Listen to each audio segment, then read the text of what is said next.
Bismillahirrahmanirrahim. Assalamualaikum warahmatullahi wabarakatuh. Syukur alhamdulillah kita masih dipertemukan kembali di channel ini. Salawat dan salam selalu dan tetap tercurahkan kepada junjungan kita Nabi besar Muhammad sallallahu alaihi wasallam.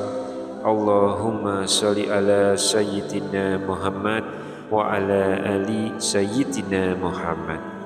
Harapan dan doa saya, semoga sahabatku semuanya selalu diberikan kesehatan, dilapangkan rezekinya, diampuni dosa-dosanya, dipanjangkan umurnya, dan semoga kita tidak mati kecuali mati dengan beriman dalam Islam.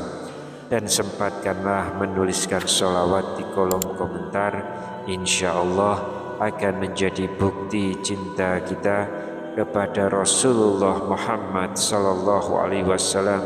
Semoga kita semua mendapatkan syafaat beliau di akhirat kelak. Amin ya rabbal alamin.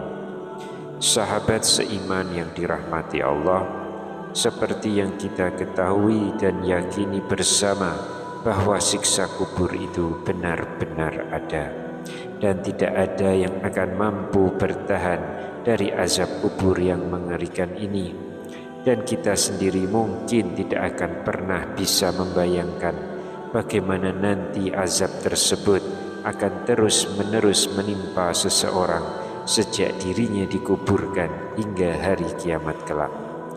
Bermacam azab kubur telah banyak dikisahkan dalam hadis sahih, mulai dari disempitkan kuburnya hingga membuat tulang-tulangnya remuk hancur, kemudian hawa dari panas neraka yang dibentangkan hingga ke barzah, lalu dirinya juga ditemani seseorang yang berwajah gelap dan mengerikan jika ternyata banyak amal buruknya. Lantas dihantam kepalanya dengan batu, dibelah tubuhnya menjadi dua, dan masih banyak yang lainnya. Begitu mengerikannya azab kubur ini, sampai Rasulullah sallallahu alaihi wasallam memperingatkan kepada umatnya untuk selalu berlindung dari azab kubur di setiap kali setelah selesai sholat. Doa meminta perlindungan dari azab kubur ini bahkan sejajar dengan perkara mengerikan lainnya seperti azab neraka dan fitnah dajjal. Oleh sebab itu, bacalah selalu doa perlindungan dari azab kubur setelah selesai mengerjakan sholat. Adapun doa yang bisa dibaca adalah Allahumma inni a'udzubika min azabi jahannama wa min azabil qabri wa min fitnatil mahya wal mamati wa min syarri fitnatil masihid dajjal. Yang artinya, ya Allah, sesungguhnya kami berlindung kepadamu dari siksa jahanam, dari fitnah kubur, dari fitnah kehidupan dan kematian, dan dari fitnah al-masih ad-dajjal. Hadis riwayat Muslim dari Anas dan Abu Hurairah. Dan selain doa tersebut, ada juga amalan-amalan khusus yang insya Allah akan mampu melindungi kita semuanya dari azab kubur yang mengerikan. Yang pertama adalah bertaubat. Tidak kita ingkari lagi bahwa dengan bertaubat yang sebenar-benarnya taubat atau taubatan nasuha, insya Allah seseorang akan terhindar dari azab kubur.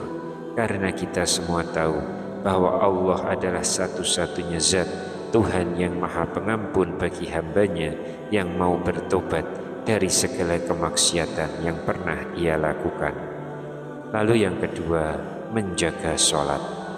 Imam Al-Ghazali pernah mengutip sebuah hadis dari Abu Naim yang menjelaskan bahwa barang siapa yang meninggalkan sholat dengan sengaja, maka Allah akan menuliskan namanya di atas pintu neraka, yaitu dari nama orang yang memasukinya atau neraka.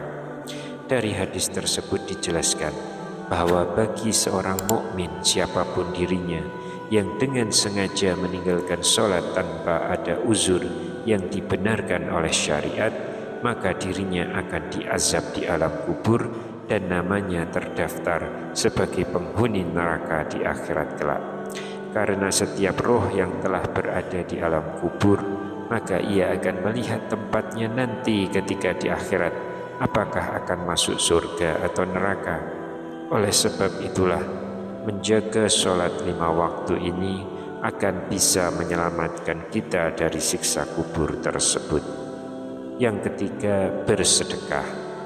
Seseorang yang suka bersedekah, maka senantiasa dirinya akan mendapat rahmat dari Allah Subhanahu wa Ta'ala, sehingga dengan hal tersebut akan bisa menyelamatkan kita dari siksa kubur.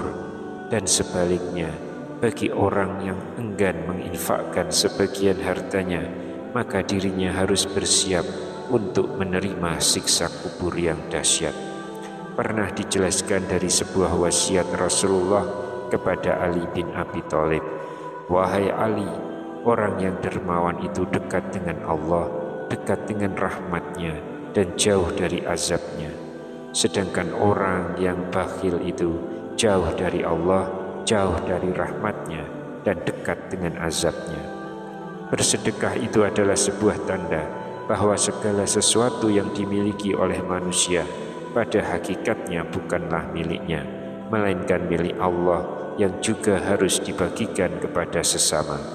Allah membagikan rezeki yang berupa materi atau makanan kepada manusia tidak secara langsung jatuh dari langit, melainkan melalui wasilah atau perantara dari orang yang dikehendakinya. Itulah sebabnya jika kita memperoleh rezeki, maka sebaiknya kita juga tidak lupa untuk bersedekah, sehingga insya Allah kita bisa terselamatkan dari siksa kubur yang mengerikan. Lalu yang keempat, berdoa. Semestinya sebagai manusia yang penuh dengan dosa, kita harus terus memohon perlindungan dengan membaca doa, memohon perlindungan dari siksa kubur. Doa itu bisa kita baca di setiap selesai sholat. Insya Allah dengan memperbanyak membaca doa tersebut, Allah akan menghindarkan kita dari siksa kubur. Yang kelima, membaca Al-Quran, khususnya surat Al-Mulk. Ada beberapa kisah yang menunjukkan keutamaan apabila kita rutin membaca surat Al-Mulk ini.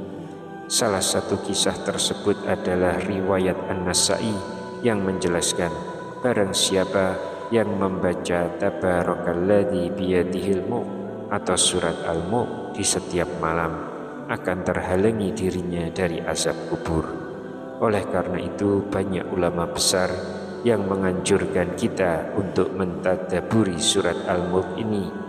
Jika kita belum mampu membacanya sekali selesai, maka kita boleh membacanya dalam beberapa bagian.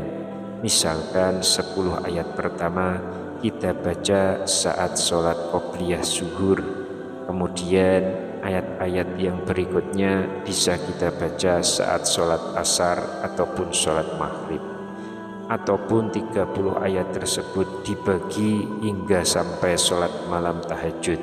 Lakukan dengan istiqomah, insya Allah surat tersebut akan menyelamatkan kita dari siksa kubur. Akan lebih baik jika kita setelah menghafal surat Al-Mulk ini, maka kita bisa mulai mentadabburi setiap ayat dari surat Al-Mulk ini, sehingga ketika membaca surat ini kita juga akan memahami makna yang terkandung di dalam surat tersebut. Lalu yang keenam, mengamalkan isi Al-Quran. Mungkin sudah banyak di antara kita yang tahu arti dan makna setiap surat yang ada di dalam Al-Quran. Namun sepertinya masih sedikit di antara mereka yang mampu mengamalkan isi dari Al-Quran itu sendiri. Inilah yang menjadi salah satu penyebab siksa kubur. Oleh karena itu, jika kita membaca dan mentadabburi isi Al-Quran, sebaiknya kita juga mengamalkan apa yang terkandung di dalam Al-Quran tersebut. Mari kita mulai dari diri kita masing-masing, dan jika sudah mampu mengamalkan dengan baik, amalkan juga ke sesama muslim yang lain. karena dengan mengamalkan isi Al-Quran, insya Allah kita akan membantu sesama muslim yang lain untuk selamat dari siksa kubur. Semoga Allah Subhanahu wa Ta'ala senantiasa melindungi dan menjauhkan kita semua dari azab kubur yang sangat pedih. Amin ya rabbal alamin. Wallahu alam bishawab. Demikian yang bisa saya sampaikan di kesempatan kali ini. Semoga dapat memberi manfaat untuk kita semua. Wassalamualaikum warahmatullahi wabarakatuh.